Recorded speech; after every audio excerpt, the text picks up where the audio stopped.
सब कुछ समय के अनुसार बदलता रहता है। तुम सच में एक बुद्धिमान मनुष्य हो। मैं तुम्हारी नदी पार करने के लिए मदद करूंगी। उसने अपनी जादुई शक्ति से एक नाव प्रकट की और कहा, इस नाव में बैठकर तुम अब इससे आगे का सफर तय कर सकते हो। इतना कहकर वो राक्षसी वहां से गायब हो गई। भोला नाव में बैठकर आगे के सफर की तरफ चल पड़ा।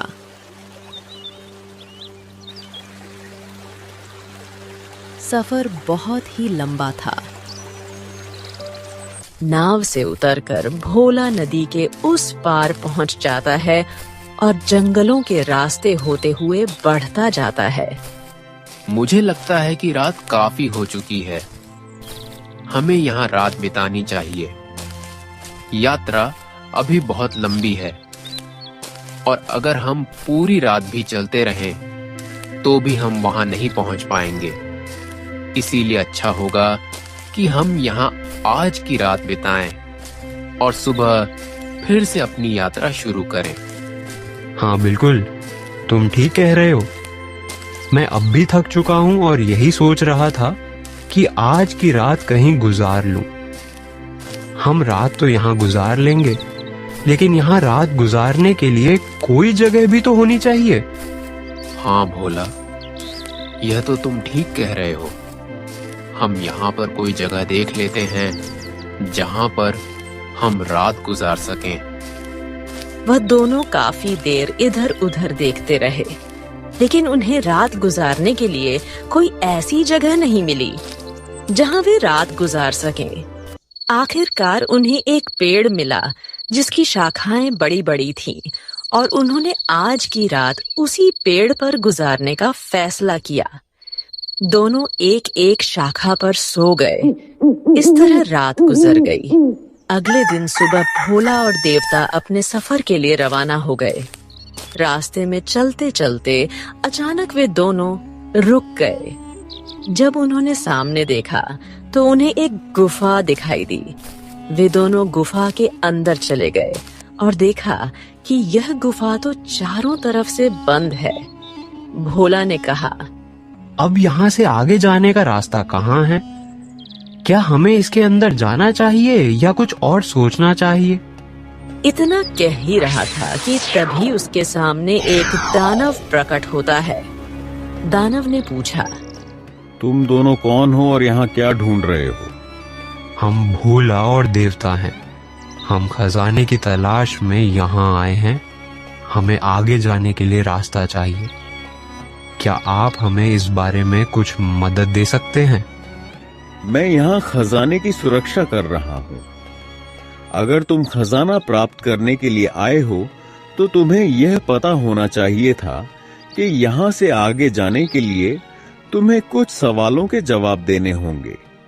अगर तुम उनके सही जवाब दोगे तो ही आगे जा सकोगे, वरना तुम जहां भी कोई गलत जवाब दोगे वहीं मारे जाओगे। हाँ, मुझे पता है। मैं आपके सवालों के जवाब देने के लिए तैयार हूँ। आप मुझसे सवाल पूछें। अरे बेवकूफ इंसान, क्या तुझे मौत से डर नहीं लगता? मैं तुझे कह रहा हूं कि तू यहाँ मारा जाएगा। अभी भी मौका है कि यहाँ से वापस हो जा। मैं यहाँ खजाना हासिल करने के लिए आया हूँ और मैं खजाना हासिल करके ही जाऊंगा। आप मुझसे सवाल पूछें। दानव ने पूछा, तुमने कहा था कि तुम खजाना प्राप्त करने के लिए आए हो, लेकिन मैं तुमसे एक सवाल पूछना चाहता हूं। यह सवाल तुम्हारी जिंदगी के सबसे महत्वपूर्ण और जटिल फैसले से जुड़ा है। तुम्हारे अनुसार सबसे बड़ा सच क्या है?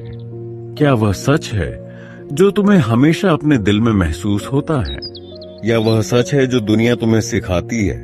सच का क्या मतलब है? क्या यह हमेशा वही होता है जो दिखाई देता है, या वह सच्चाई है जो तुम्हें अपनी पूरी कोशिश और दर्द के बाद समझ में आती है? इस सच के पीछे तुम्हारी क्या सोच और अनुभव है? क्या तुम उस सच को ढूंढ पाओगे जो तुम्हारी जिंदगी की सबसे बड़ी हकीकत हो? भोला ने सवाल का जवाब देने में कुछ समय लिया।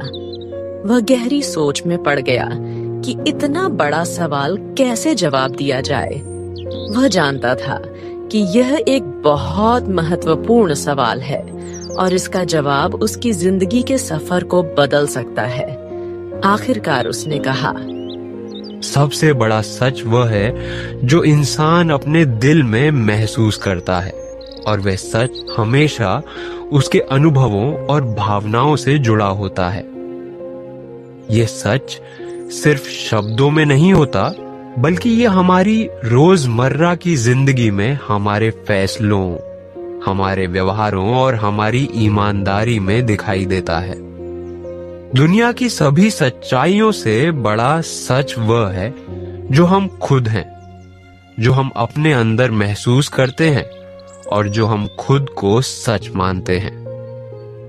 जब हम इस सच को स्वीकार करते हैं तो हम अपनी जिंदगी का उद्देश्य और रास्ता बेहतर तरीके से समझ पाते हैं। तुम्हारा जवाब बिल्कुल ठीक है, लेकिन मैं इससे पूरी तरह सहमत नहीं हूं। मैं तुमसे एक और सवाल पूछूंगा।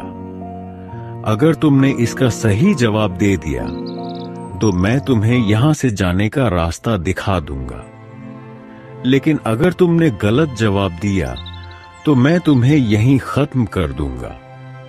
सोच समझकर जवाब देना, क्योंकि यह तुम्हारी जिंदगी का आखिरी मौका हो सकता है। हाँ, मैं जवाब देने के लिए तैयार हूं। सबसे बड़ा सच क्या है? भोला ने सोचा और कहा, सबसे बड़ा सच है मौत। चाहे कोई कितना भी अमीर, ताकतवर या बुद्धिमान हो, एक दिन हर किसी को मरना ही है। दानव ने कहा, तुमने बिल्कुल सही जवाब दिया। तुम सच में काफी बुद्धिमान हो। अब तुम आगे जा सकते हो, मगर याद रखना, यह सफर आसान नहीं होगा। इतना कहते ही गुफा का दरवाजा खुल जाता है। यह लो, दरवाजा तुम्हारे लिए खुल चुका है। अब यहाँ से आगे की यात्रा तुम प्रारंभ कर सकते हो। भोला और देवता दोनों ने सफर का आगाज किया। उन्होंने वह जंगल पार कर लिया और आगे फिर एक जंगल शुरू हो गया। वह जंगल बहुत बड़ा था। उसमें बहुत बड़े बड़े पेड़ थे और ऐसा दृश्य था कि वहाँ इंसान तो क्या, कोई जानवर और पक्षी भी नहीं था। जैसे वह कोई कैद हो जहाँ कोई भी आने से डरता हो। वह दोनों चलते हुए एक दूसरे से बातें करने लगे। भोला, जब हम खजाना हासिल कर लेंगे तो तुम इतने सारे खजाने का क्या करोगे? जब हम खजाना हासिल कर लेंगे तो मैं सबसे पहले अपने परिवार को खुश रखूंगा और उसके बाद अपने आसपास के गरीब लोगों की भी मदद किया करूंगा। हाँ भोला, तुम्हारी सोच अच्छी है। मुझे उम्मीद है कि हम खजाना हासिल कर लेंगे। हाँ बिल्कुल, हम खजाना हासिल कर लेंगे। लेकिन यह जंगल मुझे बहुत खतरनाक लग रहा है। यहाँ तो कोई पक्षी तक नहीं नजर आ रहा और खजाना हमें कहाँ मिलेगा? हमें तो कुछ पता भी नहीं है कि हम कहाँ जाएंगे और कहाँ नहीं। भोला और देवता एक दूसरे से बातें करते हुए खजाने की तलाश में थे कि उन्हें दूर से एक बड़े से पेड़ के सामने एक सोने का चमकता हुआ ताज नजर आया। वह इतनी चमकदार चीज क्या है? मुझे तो लग रहा है कि जैसे खजाना वही है। हमें उसके पास जाना चाहिए। जैसे ही भोला और देवता इस पेड़ के पास आए तो उन्होंने देखा कि सामने ताज था जो चमक रहा था और बहुत प्यारा था। भोला ने जब इतना प्यारा चमकता हुआ ताज देखा तो बोला, यह ताज तो सोने और हीरो से बना है, और अगर ताज यहाँ है तो खजाना भी यहाँ ही होगा। लेकिन यहाँ किसी भी सवाल का जवाब क्यों नहीं देना पड़ा हमें?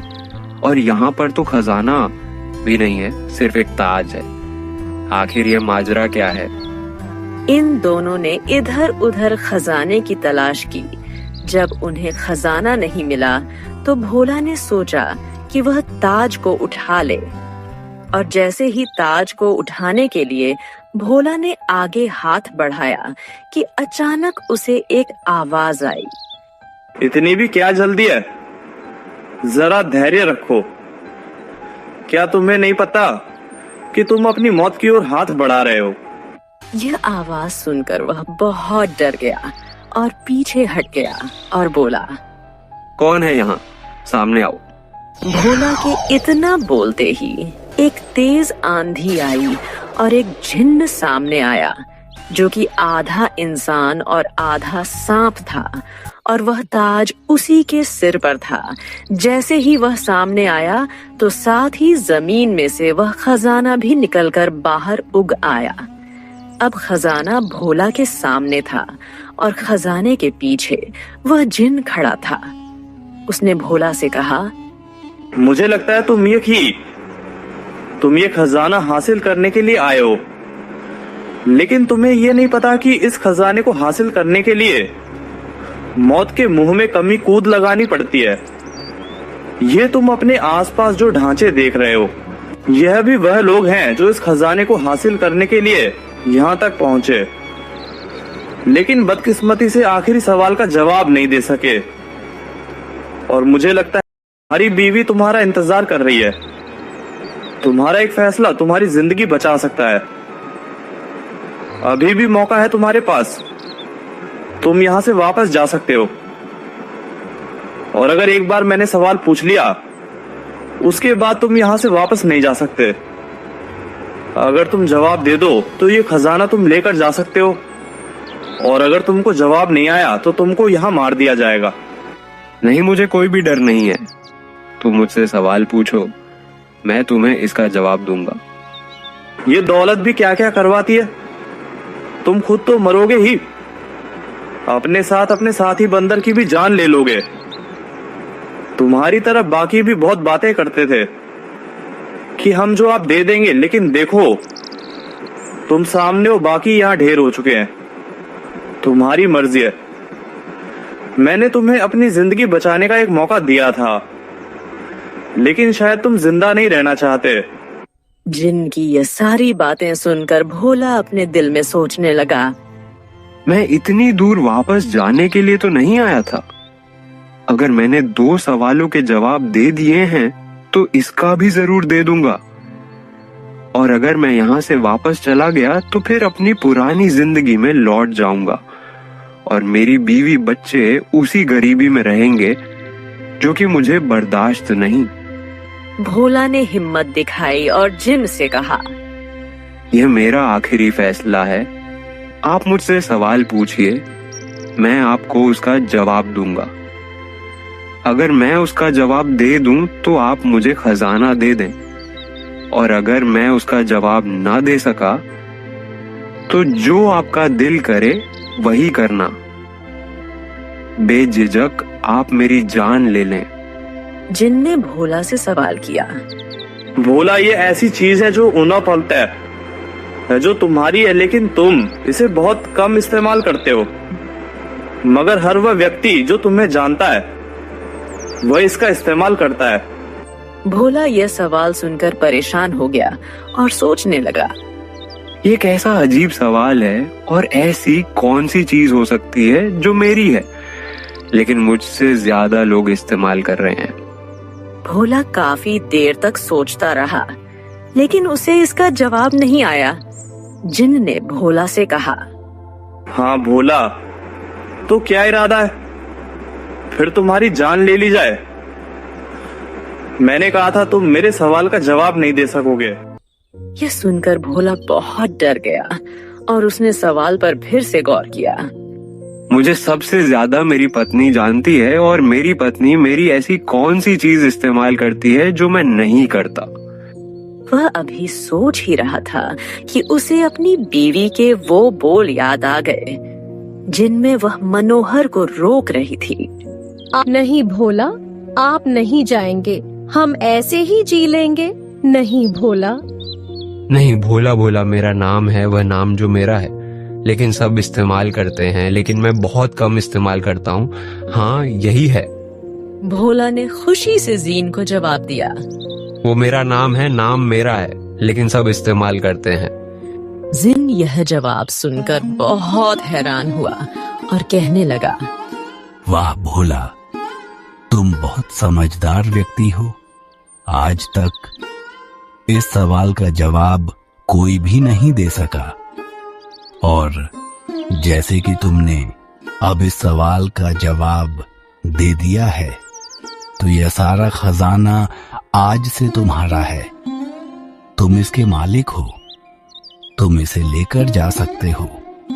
यह सुनकर भोला की खुशी का कोई ठिकाना ना रहा, और उसके साथ देवता जो उसका साथी था वह भी बहुत खुश हुआ। भोला ने सारा खजाना सिर पर उठाया और अपने घर की तरफ वापस आ गया। इस तरह एक समझदार व्यक्ति ने अपनी सूझबूझ और अक्ल से अपनी गरीबी को अमीरी में बदल दिया। तो दोस्तों, कैसे